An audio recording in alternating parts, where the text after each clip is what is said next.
gens qui nous regardent, qui Je vais vous demander de ne pas le couper tout de suite. On va prendre quelques clichés. Est-ce qu'on peut le couper juste une fois, quoi qu'on a de la longueur en masse?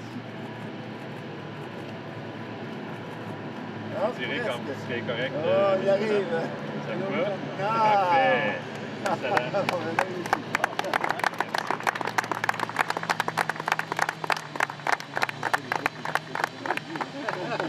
Bonjour. Bonjour, bonjour. Ça va bien? Oui, merci. Et Ah vous? oui, ça va bien. C'est bon. Vous êtes habillé pour l'hiver, là? Ah, moi, c'est parce que c'est la nuit, il fait frais quand je rentre travailler. Donc on peut commencer lorsque vous êtes. C'est correct, là? C'est correct, OK, parfait. D'abord, M. Duclos, vous avez parlé de la situation israélo-palestinienne en début.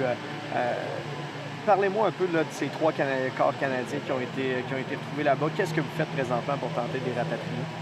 C'est une situation tragique, y compris pour les familles et les amis de ces trois Canadiens et peut-être même d'autres là, qui ont perdu la vie en Israël. C'est une grande douleur qu'on ressent, même si on voit juste les images à la télévision.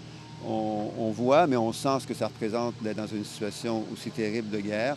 C'est à la fois vrai pour le peuple israélien, le peuple palestinien. Le gouvernement canadien va toujours être un fidèle et fier allié d'Israël qui a le droit de se défendre.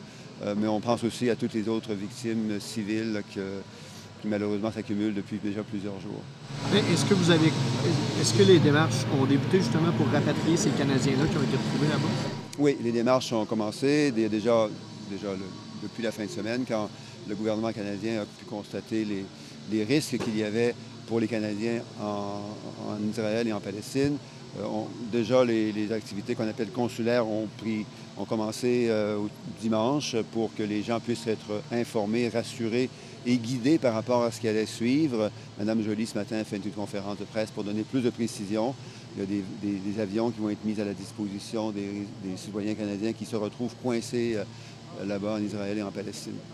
Vous êtes ministre des Approvisionnements. Est-ce que vous êtes appelé à envoyer des ressources là-bas, quelque chose d'un côté, autant en Israël que peut-être dans la bande de Gaza, on demande des corridors humanitaires, des choses comme ça. Est-ce que vous êtes appelé à envoyer du matériel, de l'équipement, des choses comme ça? Tout à fait. Il y a deux choses que l'on fait. La première, c'est s'assurer que les avions du gouvernement canadien soient disponibles. Évidemment, c'est en collaboration avec la Défense nationale. L'approvisionnement et services publics est responsable de la disponibilité de ces avions. La deuxième chose qu'on va probablement vouloir faire au cours des prochaines journées, des prochaines semaines, à la demande des gouvernements et des organisations sans but lucratif, des organisations non gouvernementales sur place, c'est de voir comment on peut envoyer du matériel,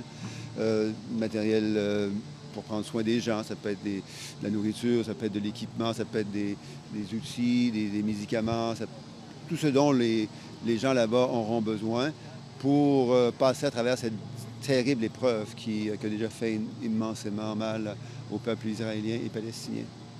Dans le dossier du pont de Québec, partagez-vous le même enthousiasme que le négociateur en chef qui semble parler d'une solution quand même pas imminente, mais qui approche? Ça fait des années qu'on en parle. Est-ce que vous partagez son enthousiasme par rapport à un règlement avec Québec ou on est encore loin?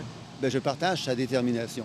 M. Charest et moi, ce n'est pas une surprise pour personne, là, on est en contact régulièrement depuis déjà longtemps. On sait que c'est un dossier extrêmement compliqué, mais on a la chance d'avoir un négociateur d'une envergure et d'une crédibilité remarquable qui est M. Charest. Alors, c'est le fait que Yvon Charest continue à travailler sur ce dossier. C'est le signe qu'il le prend très au sérieux. Et c'est le signe que d'autres, dont je fais partie, dont Joël Lagarde fait aussi partie, on continue à le prendre très sérieusement.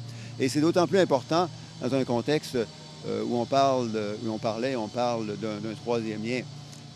Il faut absolument préserver le premier lien. C'est un lien qui est incontournable pour la région de Québec. Il y a 35 000 véhicules qui circulent à tous les jours sur le pont de Québec. Donc, il faut absolument le préserver, le restaurer et le pérenniser pour de nombreuses autres décennies. Donc, c'est d'autant plus important de le faire maintenant que ça l'était il y a à peine quelques mois. Et M. Charest a toute notre reconnaissance et toute notre confiance pour continuer à faire son travail. Est-ce qu'on peut avoir une réponse d'ici la fin de l'année, par exemple, sur le dénouement de ce dossier-là, enfin, à Québec? M. Charest a une double responsabilité. La première, c'est de le faire aussi vite que possible. Et la deuxième, c'est de le faire de la bonne manière. Parce que ce qu'on constate depuis 30 ans, c'est que ce dossier-là a été négligé. On a pensé, et même parfois proposé, des options de règlement de court terme qui n'ont pas fonctionné. Puis même si elles avaient fonctionné, ça nous aurait amené dans un cul-de-sac quelques années plus tard. Lorsqu'on cherche, ce qu'on veut, c'est une solution définitive, qui est la solution de rachat du pont par le gouvernement canadien. Une fois que ça aura été fait, on aura ici à Québec un partenaire fiable et stable au cours des prochaines décennies, le gouvernement canadien, pour que ce pont puisse être mis à la disposition de la communauté à long terme. Mme Guilbeault a déjà dit que ce pont, si on l'entretient, si on le restaure et le pérennise, il est bon pour au moins 75 ans. Mais vous ne répondez pas à la question, M. Duclos. Est-ce qu'on va avoir une réponse d'ici la fin de l'année? Bien, ça, c'est M. Charest qui travaille à ce que ce soit le cas. Maintenant, à nouveau, la réponse, c'est qu'il la veut. Lui, il travaille. Là. Il est bénévole. Il est le gouvernement fédéral dans le dossier. Oui, mais c'est M. Charest qui s'assure d'atteindre ce double objectif, qui est de le faire le plus vite possible, sachant que ça fait 30 ans qu'on en parle, et deuxièmement, de le faire de la bonne manière, que ce soit une solution définitive. Et on sait que c'est complexe, M. Charest le rappelle régulièrement, mais on compte sur ses aptitudes pour y arriver. Vous avez fait référence au troisième lien. Je ne reviendrai pas sur le troisième lien à l'est, mais vous avez parlé des deux premiers ponts. Quelle est la position du gouvernement par rapport à l'idée d'un troisième lien à l'ouest, compte tenu du fait que le pont Pierre-Laporte continue d'avoir des difficultés au niveau de ses suspentes, notamment? Il y a beaucoup de travaux qui sont nécessaires. Les gens regardent à long terme. L'idée d'un troisième lien à l'ouest, est-ce que ça pourrait faire plus son chemin facilement qu'un à l'est? Bien, ici, il y a deux choses. La première, c'est qu'il faut entretenir les infrastructures existantes.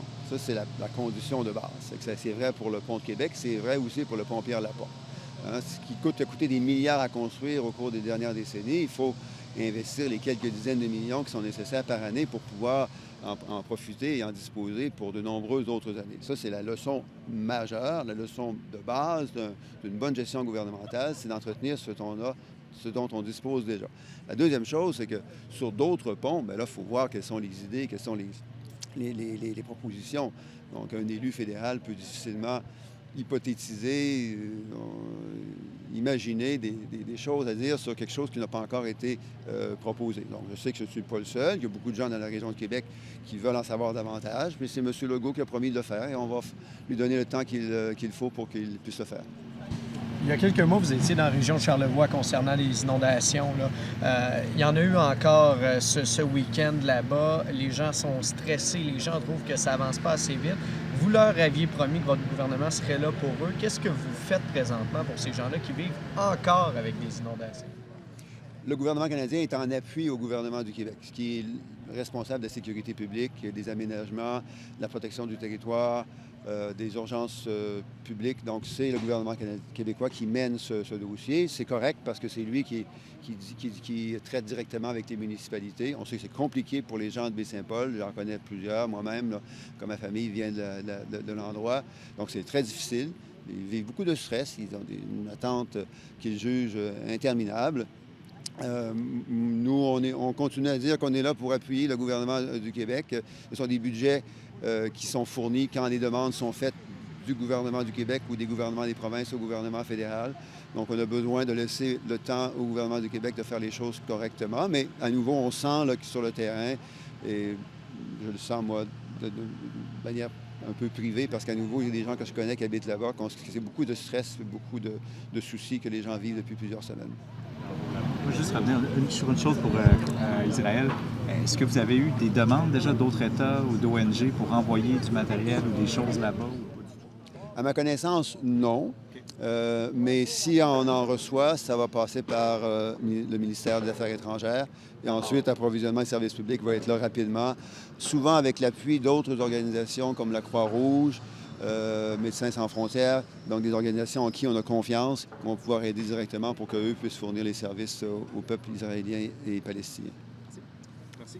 Merci beaucoup.